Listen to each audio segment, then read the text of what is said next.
Good evening, Santa Rosa. Hello.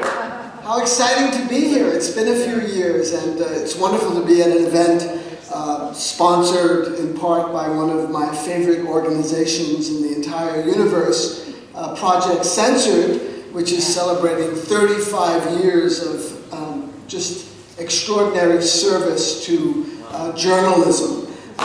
So thank you to Project Censored, Paul Jensen, Peter Phillips, all the wonderful folks that make that happen. We can't see. You can't see me. It's because I'm so tall. Well, the books. Could we? The books. You see, this used to be. Are you sure you want to see me? Yeah. I know that these are like props to sort of coax you into buying the books. But I note that we're in the Arlene Francis Center. The box as well. Yes, there he is. As an Armenian American, Arlene Francis has a certain resonance with me.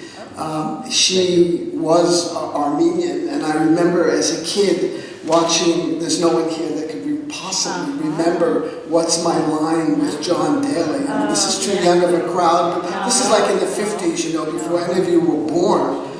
And my mother, who was just, very proud about being an Armenian, and whenever Arlene Francis would, come on the show, and she was a regular panelist with Bennett Cerf and the others, she'd say in Armenian, "Adachiga Haya," that girl is Armenian, and there was so much pride in that. And I wasn't planning on doing this, but probably, I was very much shaped by my background, and the kind of work I'm doing today, I think, directly results from being the child of survivors of the first genocide, or what's called the first genocide of the 20th century, the 1915 Turkish massacre of the Armenians. And the very first interviews I ever did in the 70s were with survivors, and because I thought they had remarkable stories to tell, and no one was paying attention. And these people were getting old and they were dying off. And so I started, kind of unconsciously and without any sense of intention, collecting an oral history of their memories of what it was like in what is now Anatolia, this region in eastern Turkey, which for millennia had been the historical home of the Armenian people. And until they were driven out and killed in large numbers in 1915. And as a kid, I was always curious, and I was the youngest of 4 children, and I'd always be asking my elders, including my parents, what happened? Why did the Turks do this? And I couldn't really get much of an explanation because they were peasants. They were, really country bumpkins. I'm not trying to be judgmental here, but they had no education whatsoever. And it was like they woke up and all of a sudden a tsunami hit them. It was a cyclone. They had no understanding of the political processes and what was going on historically, except that they were on the short end of a very brutal, massacre and genocide. So I was always curious, asking questions, why? The first ever interview I did was with my mother, which was the most painful imaginable to extract. She was 10 years old at the time, and to extract childhood memories of the deaths of her father, which happened right in front of her, her mother, her 3 brothers, and all family members, was extremely difficult to extract that information. And ever since then, that was the hardest interview I've ever done. Chomsky, Tariq Ali, Edward Said, it's all been downhill since then. And so I really learned a lot from those survivors and about how to do interviewing, because it is a kind of art, and the more you do it, the better you become at it. It's not, it's not organic chemistry. It doesn't require special attention. And when I lecture at colleges and universities, I often make a point of saying that I barely graduated from high school, which is true. I had to go to summer school in New York too. No one here can tell that I'm from New York, right? Because because I don't talk like that anymore. Because since I've been doing radio, it's important to sound like, you're a little bit erudite and sophisticated. So I cleaned up my New York-ese. Occasionally, I will say "idea" and "water." But I do mention that there's no special training that's really required to do this kind of work. It does require a great deal of dedication and perseverance and just plain common sense and being skeptical and asking good questions. And so when I do talk to journalism students, I'm kind of telling them that they don't really have to be in a journalism course and trying to get an advanced degree, because pretty much you can figure this out for yourself. I mean, a lot of our best journalists have no degrees in journalism. Amy Goodman, for one, I believe, has a biology background. Barbara Ehrenreich, the same thing. And there's a whole host of people that have, that are doing excellent journalism without being properly credentialed. So what I want to do this evening is talk a little bit about the uprisings in the Middle East and the uprisings in the United States. Are they connected? In what ways, if any? And then to talk about the economic crisis, which is the most severe since the Great Depression, and is having absolutely devastating effects on millions of people across this country. The two most recent studies that have come out, one was today, in fact, front page news, the number of kids in school that now require subsidies to have a breakfast and lunch in school has increased dramatically because their parents can't afford to give them lunches or breakfasts. So they're now dependent on that kind of largesse. The number of people that are homeless, out of work. I just came back from New York like 10 days ago, and I've never seen so many people strung out. That's the only word I could find to describe it. Just strung out, discombobulated, mumbling, on the street, in doorways. It was quite devastating to see that. And I've been traveling a lot all across the country. The week before that, I was in Washington State, and I visited Occupy sites in Bellingham, Whidbey Island, Tacoma, Seattle, and Olympia. And there was just a lot of organized resistance in Washington. I got to New York the day after Mubarak Bloomberg, that's his new moniker, Mubarak Bloomberg raised the tents at the encampment in Zuccotti Park, which had been renamed Liberty Park by the demonstrators. And I hate to use a word like Gestapo-like because it just conjures up all kinds of other images, but it was an extraordinary operation at 1 o'clock in the morning. Hundreds and hundreds of police in virtually heavily militarized police with armored cars, with all kinds of vehicles and equipment and weaponry, light up this area in high beam torchlights and swoop down on many of the people still sleeping and destroy tents, computers, Kindles, laptops, and thousands of books, which has a history in Germany of books being destroyed and burned, a very unpleasant kind of history. Now, it was interesting that the Fourth Estate journalism was barred from entering that particular area. There had been a shutdown of any kind of media reporting from what was going on during that time. And we see that now being repeated over and over again, the exclusion of eyes, ears, cameras, and tape recorders from where policy makers and government officials don't want that kind of attention simply because inconvenient facts, as Orwell once called them, would surface, and that would lead to very unpleasant news for many, many people. Unpleasant news such as I discovered when I landed on September 23rd at about 1 o'clock in the morning at Indira Gandhi International Airport in New Delhi, a country I've been visiting since 1966, with a valid visa and my passport, and heard those words you never want to hear at any airport, SFO or Oakland, wait right here, followed by very shortly, please come with us. And I was put in a room, never left alone. Within very short order, a piece of paper was waved in my face, telling me that I could see that my name was on it, the Lufthansa flight that I arrived on, and the word banned. And I was placed back on the same Lufthansa flight that I arrived on. They took my baggage off the carousel, reloaded them on the plane, and I was absolutely stunned. I didn't know what to make of it. I think one of the most hilarious things was when I got back and someone asked me, well, did you call the American embassy? I said, are you crazy?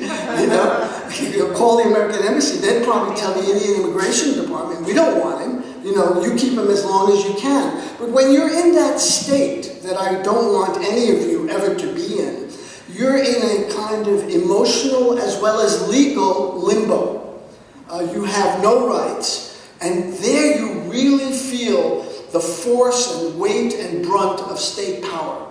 Because they have all the information, they have all the force, and you're just one person in a room. And so you can imagine the kinds of things that were going through my mind, including Bagram Air Force Base in Afghanistan, where the US has taken many people for torture or so-called interrogation, enhanced interrogation techniques, great Orwellism, it means torture in English, or to even Guantanamo. I didn't know what was going to happen and how long I would be held. Fortunately, unlike many journalists, I lived to tell the tale. In the last 19 months in Honduras, for example, 15 journalists have been killed. Journalists are at most risk in neighboring Pakistan, where in Karachi and Islamabad, journalists who write about corruption and the military-industrial complex within Pakistan literally risk their lives. So, I came back safe and sound. As I told someone, I have all my fingernails, my ribs are intact.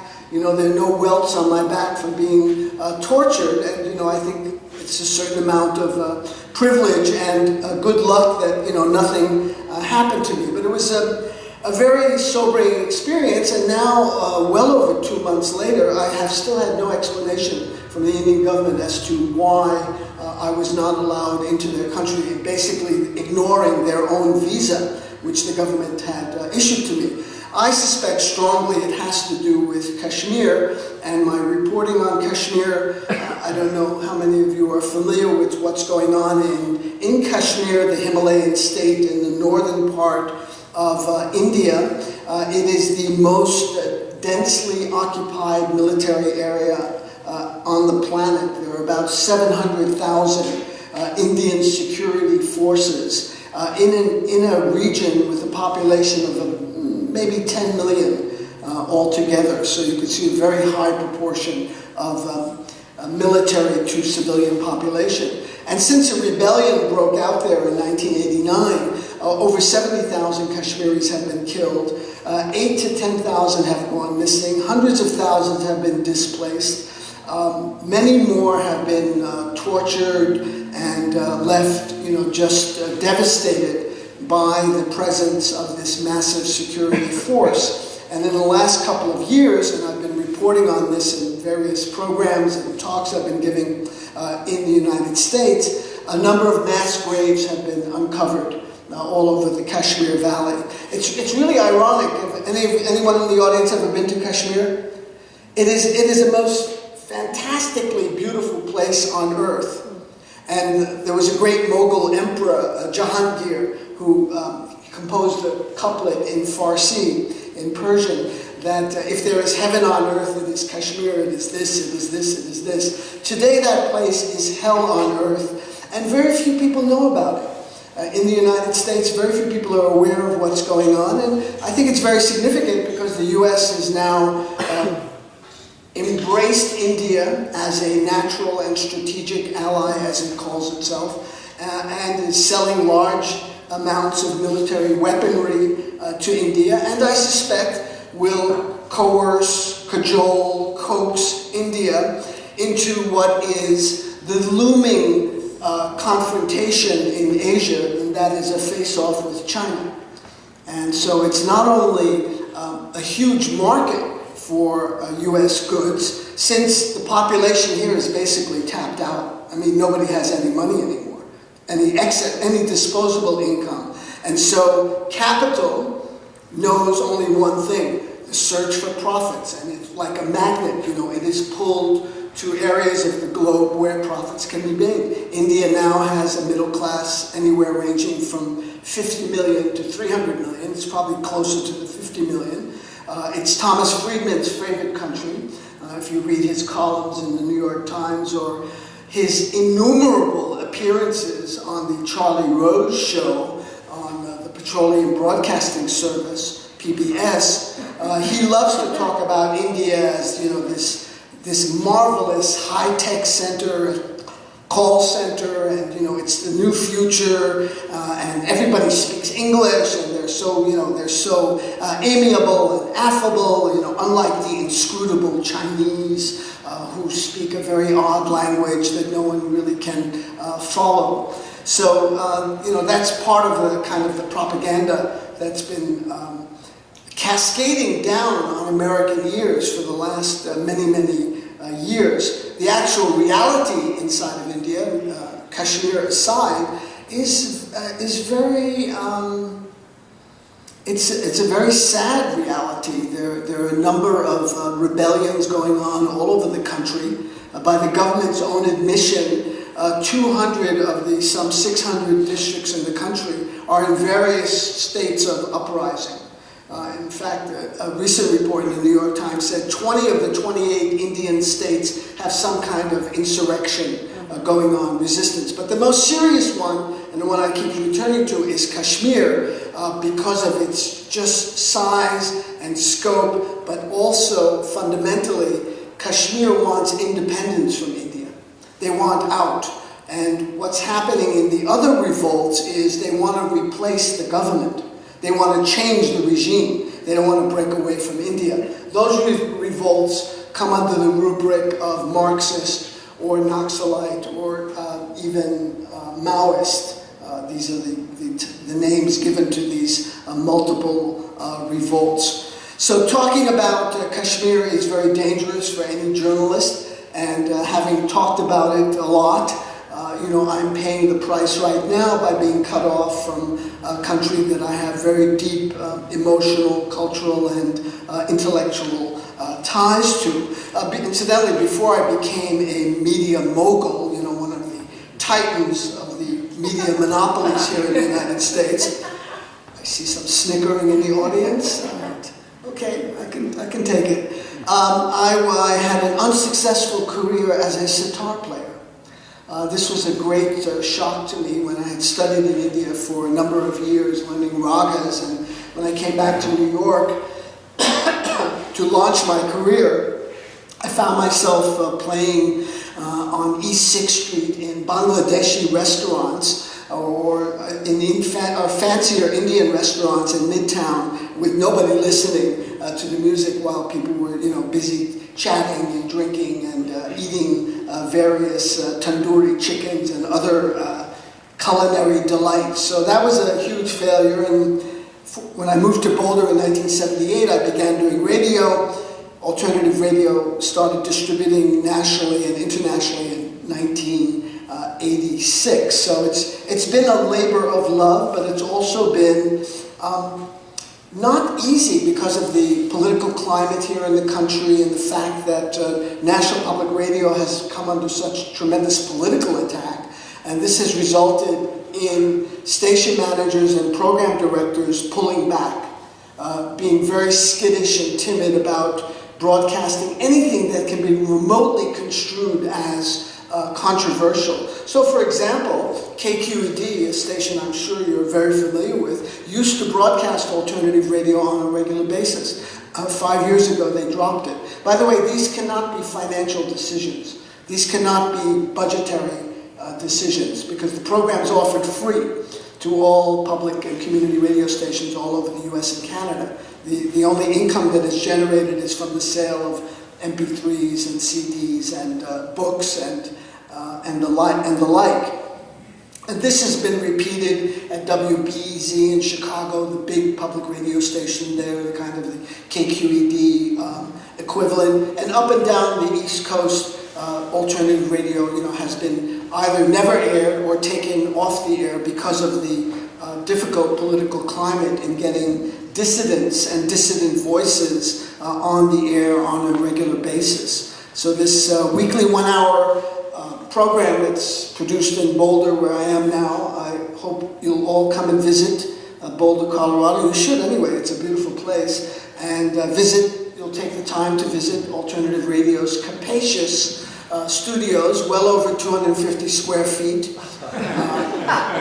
We have tours, that leave on the hour, so we suggest you sign up early. With the holiday season coming, I'm not sure I can get everybody in, but we'll try. So do come and visit. No, that's a sincere, actually, offer. Do visit Alternative Radio. I think you'll be quite impressed. We have a gigantic staff of 2 that help get this program out to still somewhere between 125 and 150 stations in the US. Of the remaining stations, unlike KZYX and Z in Boonville, Philo, right up the road here, not too far up the road, but up the road some ways, they air the program Wednesday afternoons at 1. That's a pretty good time. People are up, they're, about their business. Unfortunately, the trend is going in the other way at a lot of other stations where, yes, we'll put on dissident, radical, left-wing radio,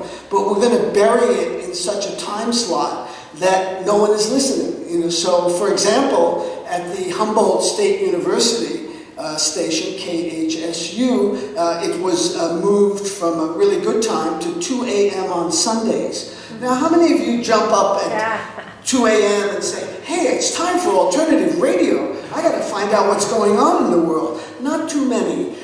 In Youngstown, Ohio, it's on at 6 a.m. Another dead on a Sunday morning. Not a great time for radio. And this is part of the problem that independent producers like myself face, is not only getting on the air, but that when you do succeed in getting on the air, being on a time that people actually use the medium, that use the radio. And so what has happened, like at radio stations in Pacific Grove and in Santa Cruz, it's put on these dreadful times, like at 1 in the morning or 3 in the morning, as in the case of Pacific Grove. Nobody calls during the fundraising drives. And then the station manager said, hey, look, we had it on, we gave it a shot, and nobody supports the program. Understood. No one is supporting because no one is listening at 3 in the morning unless you're an insomniac or a truck driver who's probably listening to AM trash radio in his cab. So alternative radio has made a special effort to document the work of Noam Chomsky, of Howard Zinn, of these different radical voices that I really believe deserve a wide audience in the U.S. And it has, I think to some extent it has really succeeded in doing that and getting out radical information, talking about income inequality. I've been doing programs on income inequality for 20, 25, almost 30 years actually, including doing radio locally in Boulder, because that trend started under the great Ronald Reagan. It was around 1980, former governor of this great state, a former rat fink also, not kind of hidden in his biography. He ratted out, as president of the Screen Actors Guild, he ratted out some of the most illustrious members of the Hollywood community writers like Dalton Trumbo and Albert Maltz and others. He gave all these names over to Hoover and to the misnamed House Un-American Activities Committee.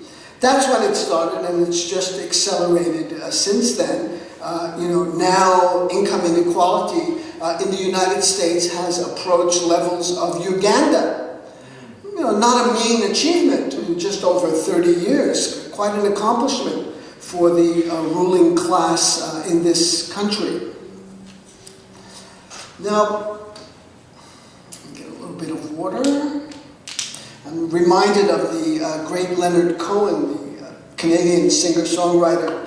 He's got this great song where he says, "The poor stay poor, the poor stay poor, the rich get rich. That's how it goes, everybody knows." And indeed, everybody knows, and it's become very clear now because of the Occupy movement, that income inequality and wealth inequality, which is rarely talked about, they're two separate things. Wealth is, your membership in yacht clubs and golf clubs and assets and hedge funds and things like that. Income is just your basic salary.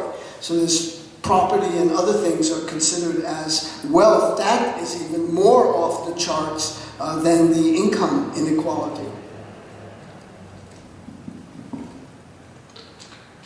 So for the last 3 decades, you perhaps thought when the Great Recession started it wasn't going to affect you. Soon to go in its 5th year, you probably now know someone who's either lost a job, a home, or has taken a cut in pay and benefits, or seen their nest eggs go up in smoke, maybe even yourself. Today's economic crisis, as I said, is the most severe since the Great Depression. What are its root causes?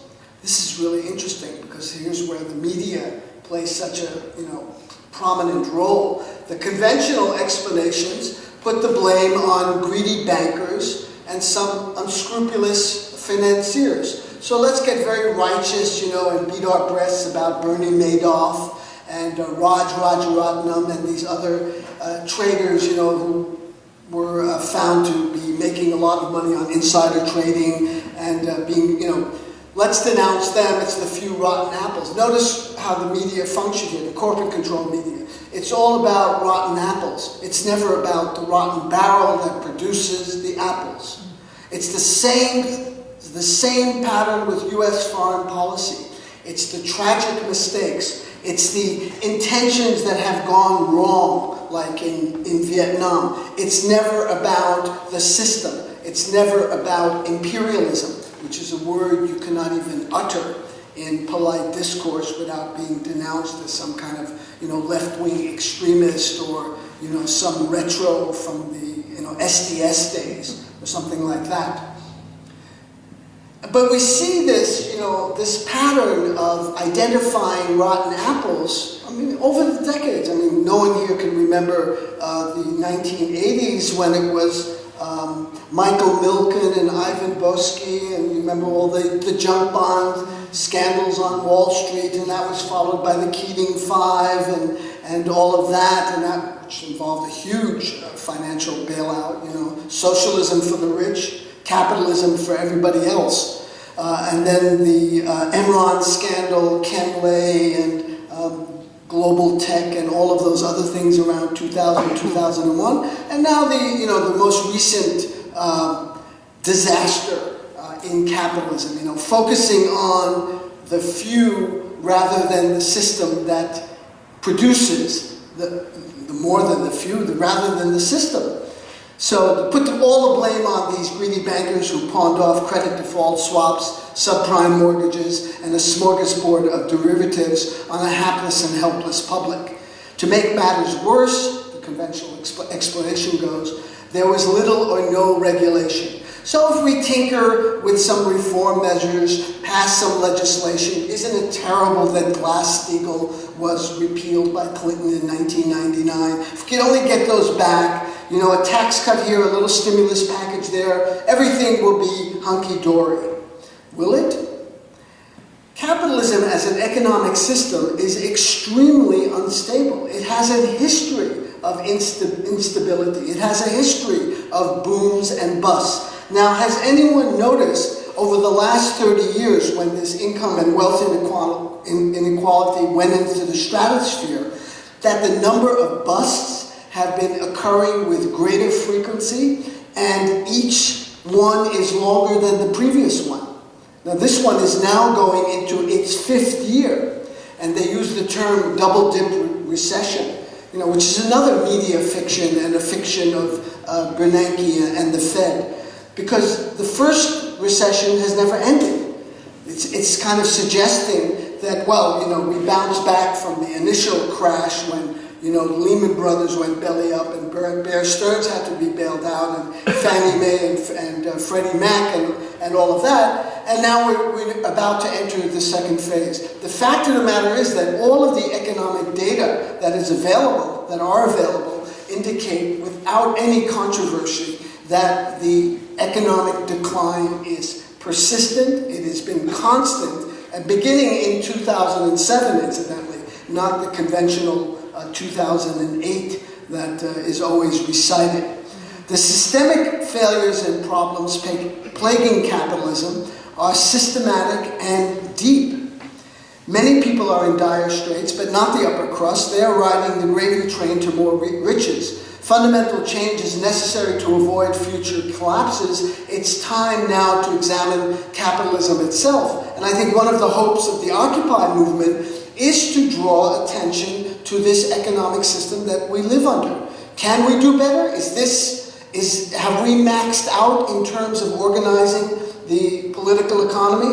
I think a lot of voices are now saying that there might be time for a major restructuring of the system that we live under. But it's important to speak in plain English and to call this system by the name it deserves, which is capitalism. And not use euphemisms like free market and liberty. One of the things U.S. imperialism has done internationally in its propaganda campaign, when it seeks to liberate countries like Afghanistan or Iraq or Libya and other countries, is to conflate democracy with military action and the free market. These are all like in one big, package. Like that well-known substance, capitalism has hit the fan. The statistics are numbing and do not convey the suffering and trauma citizens are enduring.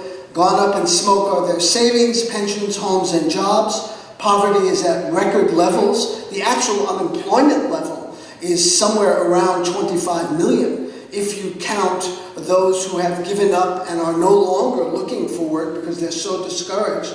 And sadly, a lot of that discouragement occurs in age groups over 45 and 50, where employers are very reluctant to hire older people because of concerns about health and productivity and that kind of thing. So the actual unemployment figures are way beyond the 9.1 or 9.2. That just means you're collecting an unemployment check. Well, what happens when your benefits, end, and you disappear from the rolls? Those people, if you were to calculate the real unemployment numbers, it's at least 25 million. The high end is 30 million. And now according to the latest report that just came out, a study indicates that about 1/3 of the total population of the United States, 100 million people, are in poverty or near poverty. And it reminds me of FDR's quote in the 30s when he said, I see a nation, one-third of a nation ill-fed, ill-clothed, ill-housed. We're approaching those levels again. But meanwhile, overseas, unlike FDR's period in the 30s, when there was still enough capital in the country, we did not have the empire of bases that we have today. Over 725, according to Chalmers Johnson. There's a whole archipelago from Asia all the way to Latin America of military bases and installations. We are in, as Seymour Millman of Columbia University once said, a permanent war economy. Since the year I was born in 1945, when the most destructive war in history ended, there has been an endless series of U.S. wars, interventions, skirmishes, incursions, call them what you want, drone strikes. It's been constant. We either live in war or under the threat of war. And for those who say the economic system doesn't work, they should always add that qualifier. It definitely does work. It works for the military-industrial complex, which is making money hand over fist. So if you're Northrop Grumman, if you're Lockheed Martin, if you're Boeing, if you're Raytheon, or Honeywell, or Sikorsky Aircraft, or General Electric, or General Dynamics, you welcome conflict. Conflict is music to your ears. And I think we need to be talking about this permanent war economy. And when Barack Obama, and I'm sad to say I voted for him in 2008, says that he wants the United States to have the most powerful military machine in the world. He has made that statement on a number of occasions in the last year. You know, he is the commander-in-chief, and he doesn't want anyone to miss that. Because, you know, Democrats have to beat their breasts a little harder because the Republicans are always nipping at their heels, you know, about their not being really pro-military enough, not macho enough, not aggressive enough. And, you know, I would like to hear a president of the United States say, you know, we will have the finest education system in the world. Look what's happening in this state alone. I mean, I live in Colorado. I can tell you horror stories from there. The state university system in California was the best in the world. It was the envy of the world. And it is under extreme attack right now. It is being undermined. And it's a source of I think, great sorrow and shame while the military machine goes on its merry way. Why don't we have the best arts programs, music and dance? Why don't we have the best healthcare system, the best educational system, the cleanest environment? There is so much work to be done. Study after study by architects and engineers come out that, you know, demonstrate that the infrastructure badly needs repair in this country. I can tell you in my hometown of New York, you know, sewers burst from pipes that, you know, were laid in the 1890s. You know, that's the kind, there's a lot of work to be done. So what does it tell you about an economic system with tens of millions of people out of work, with enormous work to be done, and that system could not bring the workers who need work and the work that needs to be done together? I think that is a statement about capitalism that needs to be discussed, and it is, of course, avoided. People need to work harder. You need to pull yourself up by the bootstraps. Well, as Winona LaDuke, the Native American activist, says, what if you don't have any boots? You know, then there's no question about pulling up yourself by the bootstraps. They love to lecture us, you know, the people, whatever it is, whether we're 99% or 89%, whatever it is, we are well in the majority on that side. They love to lecture us about the virtues of hard work and, you know, don't you remember your immigrant parents? They came here with nothing, like my parents, right? And they worked hard, they put you to school, they made something of themselves. You know, why don't you do that? You know, never mentioning that, you know, we have socialism here for the rich, we have bailouts for banks and financiers. You know, again, reports coming out almost every day indicating that the scope of the bailout is way beyond what we even know about. There was actually a report on the front page of the is it the Press Democrat here? Yeah, the Press Democrat here from Bloomberg News Service that the numbers have been kept secret from the American public. So, you know, it's a great system of capitalism for, you know, my father, who had a grocery store on East 87th Street in New York, you know, who worked initially 7 days a week. Then he got really lazy in his old age. He worked 6 days a week. He opened the store at 6 in the morning, closed at 9 at night.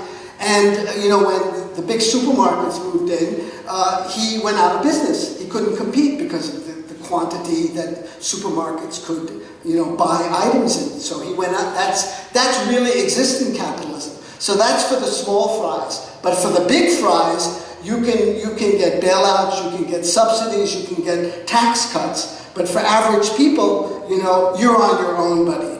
So, you know, again, it's an amazing system for those who are benefiting from it. And we need to be talking about also the imperial war system, which now threatens Pakistan with full-out war and invasion, threatens Iran with war. What the U.S. is doing in the Middle East is just putting, gasoline on raging fires and fanning the flames of resentment and antagonism. This also obtains in Pakistan, which is more geographically in South Asia rather than West Asia and the Middle East. I've been to Pakistan on multiple occasions in recent years, and they don't like being bombed. Gee, I wonder why. You see the New York Times headlines, Pakistanis angry at U.S. airstrikes. Imagine that. Imagine if the Pakistani Air Force bombed Santa Rosa tonight while you were sleeping. Bombed your hospitals, your schools, your churches. Might you get angry? Might there be some resentment or, at least a feeling of unease? Why are they doing this? I can tell you that has created what is reported as widespread, anti-Americanism throughout this country of almost 200 million people. And the change you can believe in president has increased the number of bombing attacks on Pakistan way beyond anything George W. Bush did during his 8 years in office. And we all like to lambast Bush as a warmonger and a major war criminal, which I believe he is, by the way. And under the Nuremberg statutes should be tried as a war criminal. But the change you can believe in president gave a free pass to Cheney, to Rumsfeld, to Powell, to Rice, to Wolfowitz, to Fife, to all of the criminals in the previous regime, replicating what every single American president has done in history. There is no prosecution for war crimes. Very unfortunate. So there's been a huge expansion of the war on Pakistan. Now we're at one of those tipping points where the U.S. may in fact launch a major invasion of Pakistan.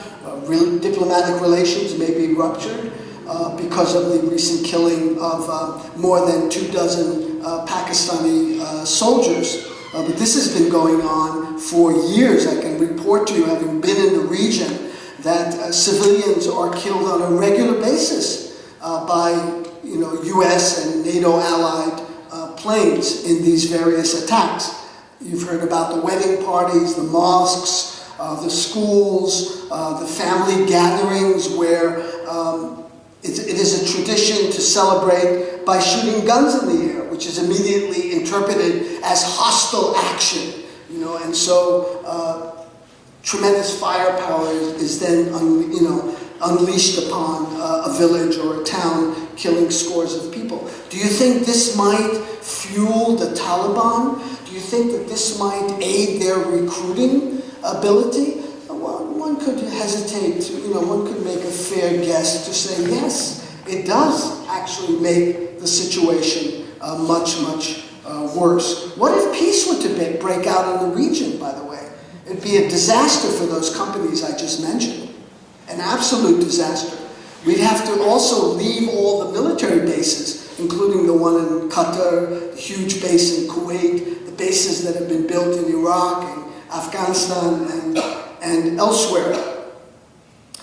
You might remember the great, I think it was Sidney Lumet's film, Network, in 1976. Peter Finch played a television anchor named Howard Beale, who in a moment of maybe genius or madness broke away from his script and said, things are bad, they're worse than bad, and I'm going to tell you what's really going on. And he urged his viewers at the time to go to their windows and open those windows and say, I'm as mad as hell and I'm not going to take it anymore. And that became like a rage. It spread like wildfire across, the country. Very much like the Occupy Wall Street movement has. And people are now in the streets pushing back and saying, basta, no mas, enough. We are the 99%. There's widespread recognition that the economic crash is not just the result of greed and arrogance and lack lacks regulation. There are deeper structural problems with the system that will always prioritize profits over people. The question is, what should replace it? What would a different system look like? And I think that's one of the exciting things about the Occupy movement, because those questions are being asked. They're being discussed in these general assemblies, which may go on for many hours, in fact, when you're trying to reach a consensus. And so this is a moment, this is one of the few moments we've had in recent memory where there have been real cracks in the edifice.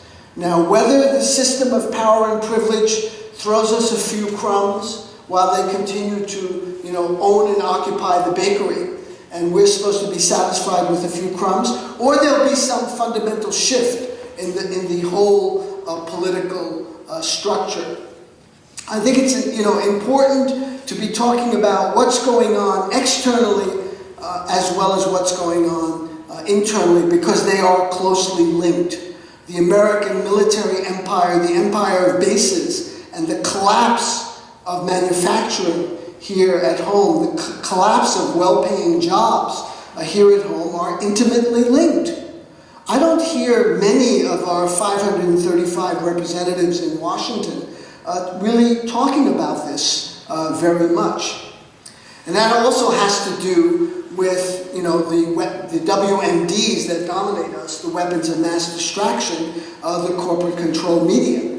So if they can get you, as Thomas Pynchon says in Gravity's Rainbow, if they can get you to ask the wrong question, they don't have to worry about the answer. So you'll notice that in all of the polite, sophisticated media like Morning Edition and All Things Considered and the NewsHour and the Charlie Rose Show and the New York Times, and I watch and read all of these things, by the way, and the Washington Post and the Wall Street Journal, the elite opinion-making media, the real questions are never asked. They're all about really tangential issues, not about core issues. So, you have a question here from, the New York Times this past Sunday, News of the Week in Review. What was the question? How is Israel's democracy faring? Was the question.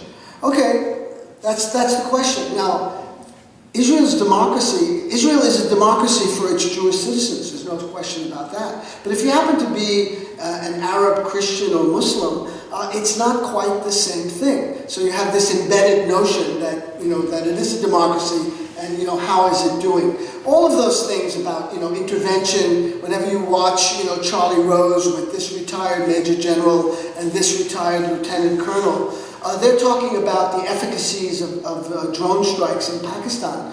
No one's talking about what legal basis is there for these attacks. Isn't this a violation of Pakistan's sovereignty, as they are saying, rightly so? Isn't this a violation of the UN Charter? And isn't this why German war criminals were hung in 1945 and 1946 at Nuremberg? Planning and waging of aggressive war is the supreme international war crime, which is exactly what they were hung for. So the U.S. invasion of Iraq, the U.S. invasion of Afghanistan, the threat of war on Iran, even not just the planning of war, but according to the UN Charter, the threat of war is an international war crime. None of this, of course, can be discussed in elite, proper media circles. You have to keep talking about the instrumentalities, but never about, the underlying embedded assumption. The embedded assumption here is that the United States of America has the right to invade any country in the world. So then we have the discussion is about, well, how do we do it? How do we intervene in Mexico? How do we intervene in Colombia? Should we send more helicopters? If so, what kind of helicopters? What about helicopter pilots to train the Colombians? That's the discussion. You never have, a real unmasking of the basic truths. And some of those truths, I think, emerge on December 17th, 2010, almost a year ago, actually, when in a nondescript town in rural Tunisia called Bouazizi, Mohamed Bouazizi, a fairly young street vendor, immolates himself because he is fed up with being harassed, fed up with being shook down by state officials for bribes. You know, he doesn't have proper papers and this and that, and he kills himself. This launches the Tunisian Revolution, which sweeps away the 20-year-old dictatorship of Ben Ali, supported right till the end by the U.S. You see, the U.S. has a certain commitment to democracy. When the tyrants and dictators support U.S. policy, then they are called moderates, another Orwellian term. When they don't support U.S. policy, then they are rogue states.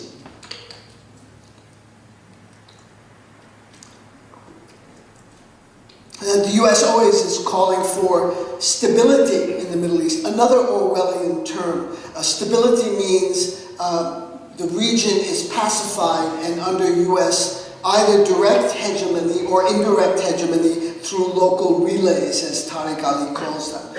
Satrap is the fancy word for that. You know, you have local representatives on the ground, quislings, who carry out the bidding of Washington. This is how Washington rules the world, essentially. It's not ruling the U.S. economy very well, but this is how it extends its domination across the continents and across the 7 seas. Now, after Bouazizi died, his death fueled a revolt, toppling the dictatorship. That spark spread almost immediately to Egypt. Now, here is a country that has been in bed with Washington for 3 decades under a ruthless, tyrannical dictator, Hosni Mubarak, who we've lavished with billions of dollars because, you know, Americans are very generous. You know, they just want to give money away to foreign dictators. I know all of you feel that way because you have so much disposable income.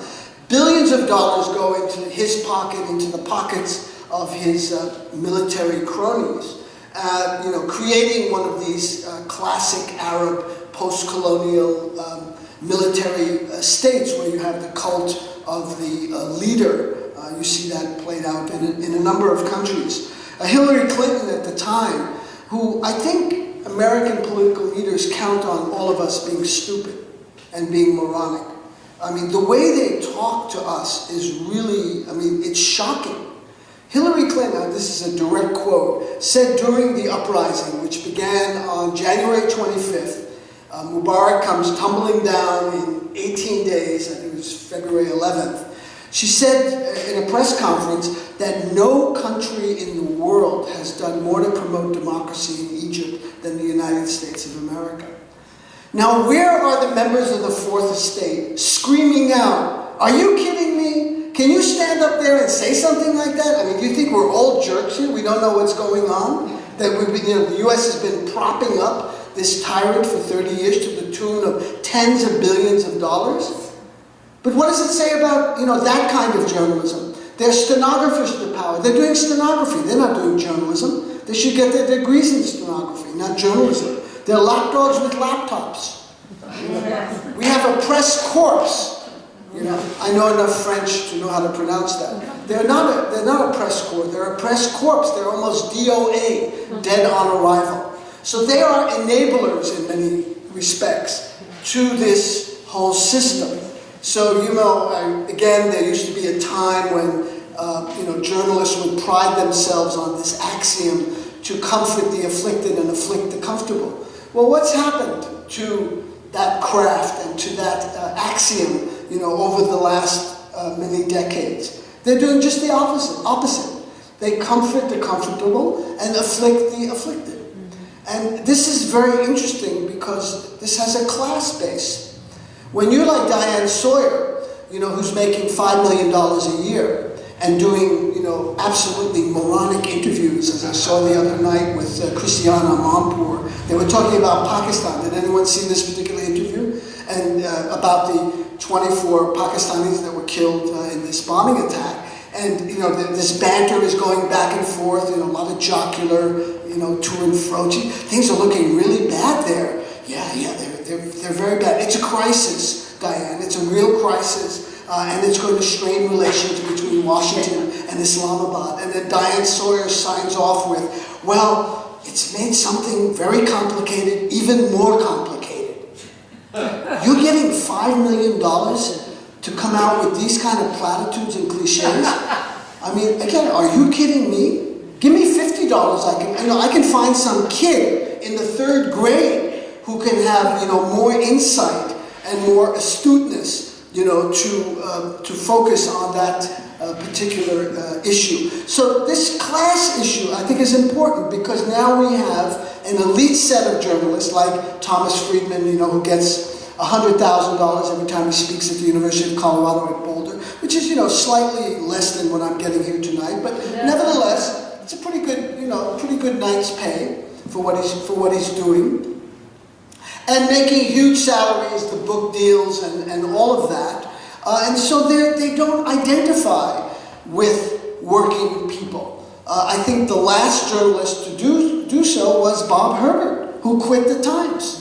He was the only one writing about race and class issues in any mainstream journal that I know about. And he's been gone now for 2 years. I think he quit in disgust. I mean, you can find people like Chris Hedges writing in Truthdig and in other, internet online sources. But in terms of the elite media, there's no one there. You'll never see that point of view expressed on the Charlie Rose Show, for example, or the NewsHour, which, just I think 2 nights or 3 nights ago had a discussion about income inequality. Never mentioned the word capitalism, which produces this income inequality. And it was just an extraordinary kind of discussion that goes on between, which reflects a range of opinion, as Dorothy Parker used to say, from A to B.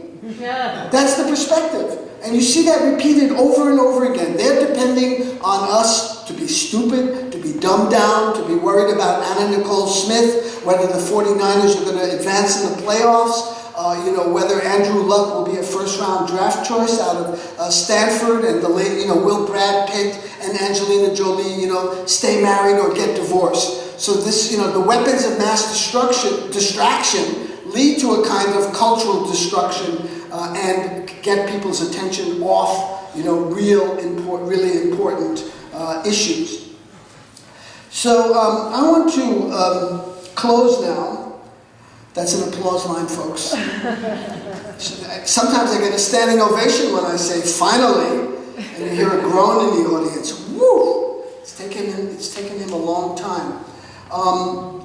But I do want to, sign some books for you. The Chomskys are really the hot item here because they're 4 bestsellers in 1 volume. So it's been completely redone, and I think it's a terrific Christmas gift, and I'll be happy to sign it. And there's also some alternative radio CDs out there with Richard Wolff, with David Corton, with Arundhati Roy, and Chris Hedges that I just mentioned. 4 one-hour programs for $20. If you got them from Boulder, it'd be like $70, $80. So this is an opportunity maybe to stuff your stockings with some books and CDs. But I'd like to close with the wonderful Arundhati Roy, with whom I've been working with for many years. We have one book called The Checkbook and the Cruise Missile. We have another one in the works. A remarkable woman of great courage who has stood up against Hindu fascism, Hindu nationalism in India. She dares to speak out about Kashmir to an Indian audience, and to speak about Kashmir in India is like to speak about Tibet to China, because the reaction is so sharp, it is so violent in many cases, because of, it hits some visceral nerve in both of these states. She's an extraordinary woman. I'm very inspired by her. I was with her in New York just I guess a week ago it was. Time is flying. Tempus fugit, carpe diem. That is certainly what needs to be done. This is what she said, and mark you, these words are from 2002. So talk about prescience here. Fortunately, power has a shelf life. When the time comes, maybe this mighty empire will, like others before it, overreach itself and implode from within. It looks as though structural cracks have already appeared. As the war against terror casts its net wider and wider, America's corporate heart is hemorrhaging. America's corporate heart is hemorrhaging.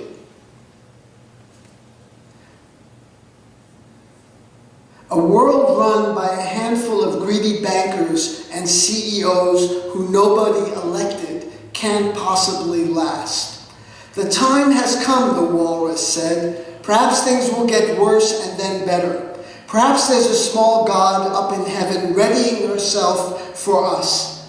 Another world is not only possible, she's on her way. Maybe many of us won't be here to greet her. But on a quiet day, if I listen very carefully, I can hear her breathing. Thank you very much.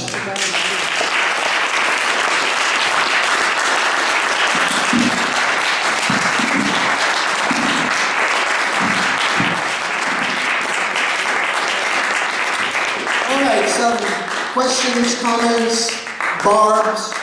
Yes, sir. Could you speak to the phenomena of everybody being a reporter in terms of having video cameras and putting on YouTube, and how is that affecting journalism? Well, it's the new journalism, and we've seen in Kashmir also, as well as in Tahrir Square, excuse me.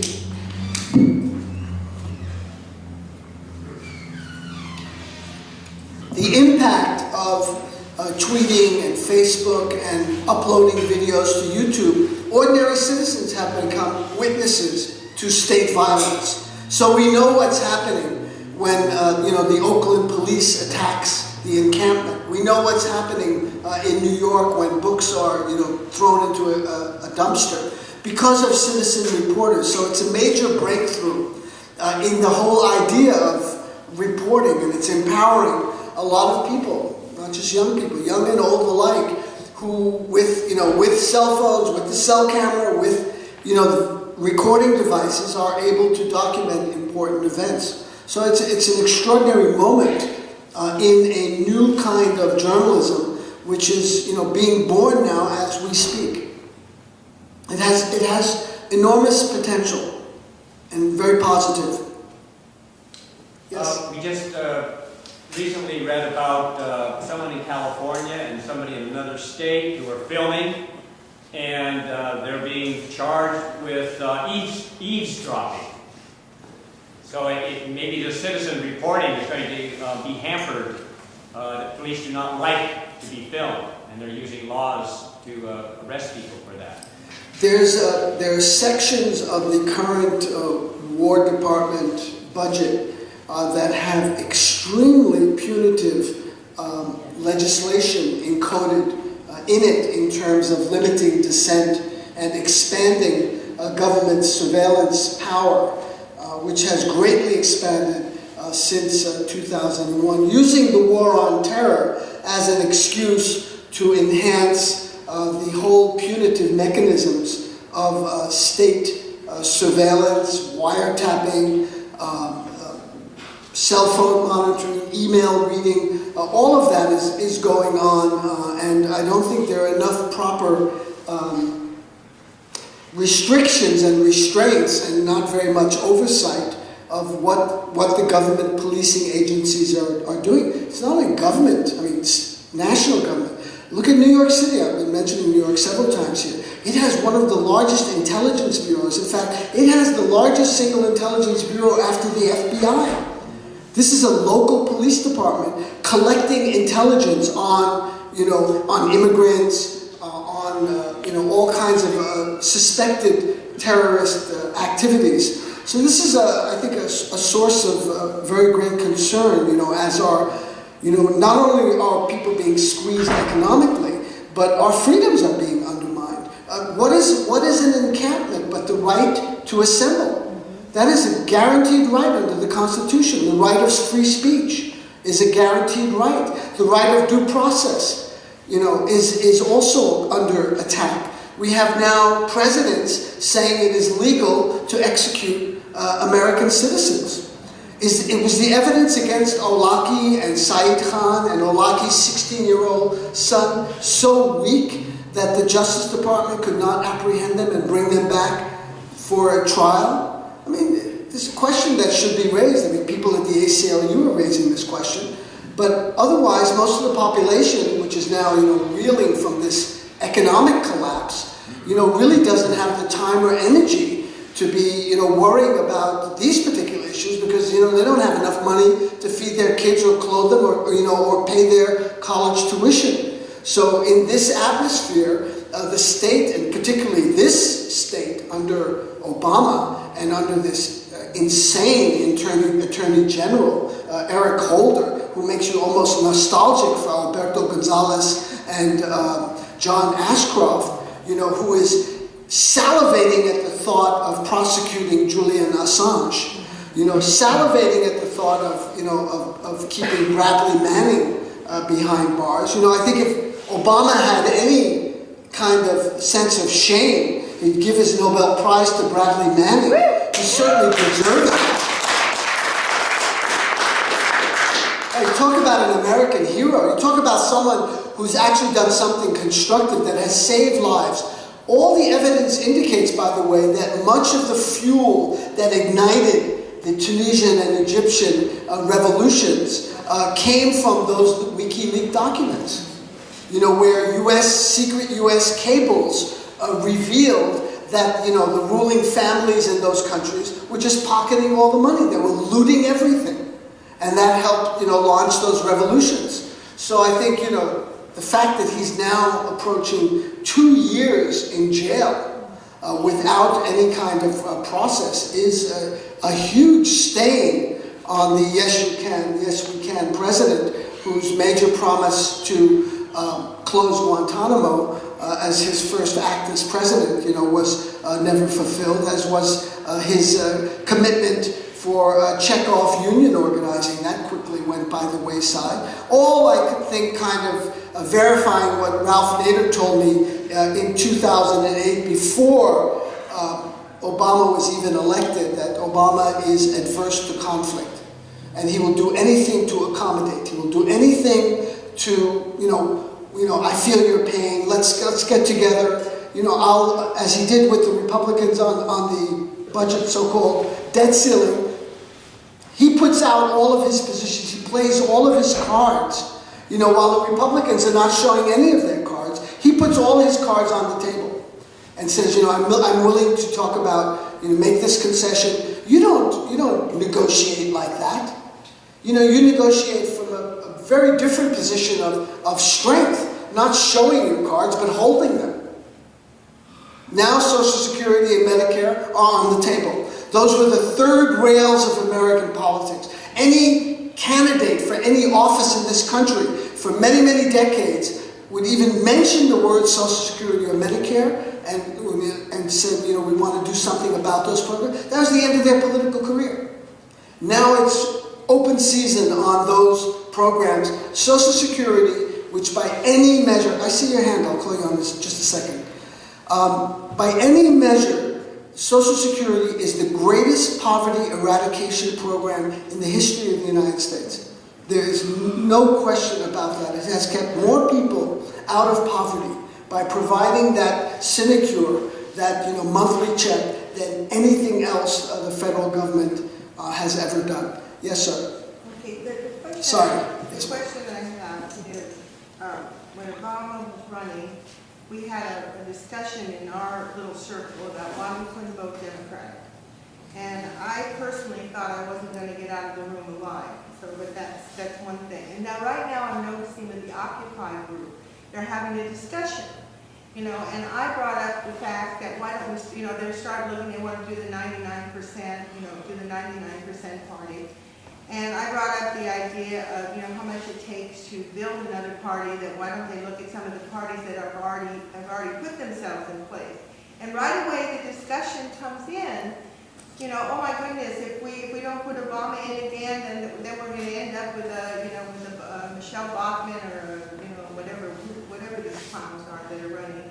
And so my question is how can we start the dialogue how do we bring in other issues or other parties or other ways of solving this problem? Because we're looking at the problem, and the problem's been going on, for 30, 40 years to build up to this point, am I correct? Okay, and one of the things that I brought up, and I'm the same as you, ever since I was born during World War II in 1940, so ever since I was born, there's been war. But also, why are we so afraid in our own circles to discuss alternative parties and start at least laying the groundwork, or start seeing if there's a possibility if that could happen? So I just like to hear your opinion on that. No, I resonate with everything you say. And there are multiple streams in the Occupy movement. You know, I've been to various Occupies around the country. I mean, there are some people, in New York, for example, one of the spokespeople there told a reporter, and I was listening in on this conversation, that we want a kinder, better capitalism.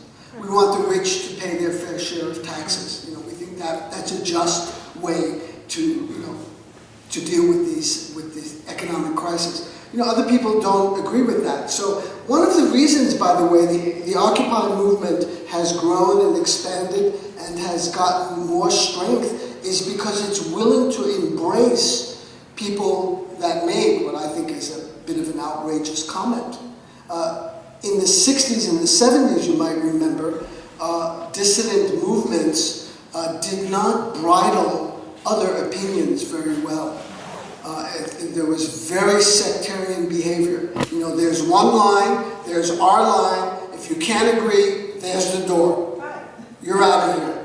So I think what's been revealed, particularly to the younger people who've been watching this debacle now over the last 20 or 30 years, is that, you know, we basically have a one-party state.